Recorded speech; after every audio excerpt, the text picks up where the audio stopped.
সদাব্যস্ত দিছপুৰ থানাৰ পুৱাৰ দৃশ্য এয়া তিনি যুৱকক ধৰি বান্ধি আনিছে আৰক্ষী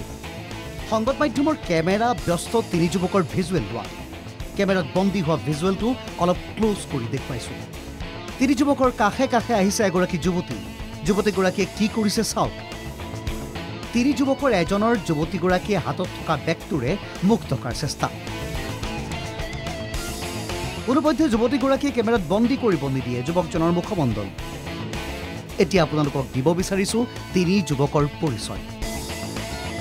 যুৱতীগৰাকীয়ে মুখ ঢাকি অনা এইটো আতিকুৰ ৰহমান লগত ৰবিউল আলী শাহ আলম তিনি যুৱকৰ কাহিনী শুনিলে আচৰিত হ'ব আপুনি পেছাত দুৰ্ধৰ্ষ ডকাইত এইকেইটা ঘৰ বৰপেটা দিনৰ পোহৰত চক্ৰটোৱে পৰ্যবেক্ষণ কৰে গুৱাহাটী মহানগৰী নিশা চক্ৰটো নামি পৰে লুটপাটত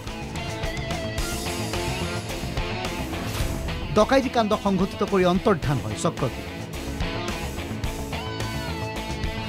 গুৱাহাটীত সংঘটিত কেইবাটাও ডকাইতি কাণ্ডত জড়িত অভিযোগত দিছপুৰ আৰক্ষীয়ে গ্ৰেপ্তাৰ কৰে তিনি অভিযুক্তক শেহতীয়াকৈ হেঙেৰাবাৰীৰ এখন ডায়েগনষ্টিক চেণ্টাৰত চক্ৰটোৱে চলাইছিল লুটপাট চেণ্টাৰটোৰ চিচিটিভি ভিজুৱেল পৰীক্ষা কৰি আৰক্ষীয়ে গ্ৰেপ্তাৰ কৰে তিনি অভিযুক্তক চক্ৰটোৰ পৰা আৰক্ষীয়ে উদ্ধাৰ কৰিছে দৰ্জা খিৰিকী কটা বহু সামগ্ৰী লগতে চক্ৰটোৰ পৰা আৰক্ষীয়ে জব্দ কৰিছে ডকাইতি কাণ্ডত ব্যৱহৃত দুখন বিলাসী বাহন তাৰ পিছৰ দৃশ্য এয়া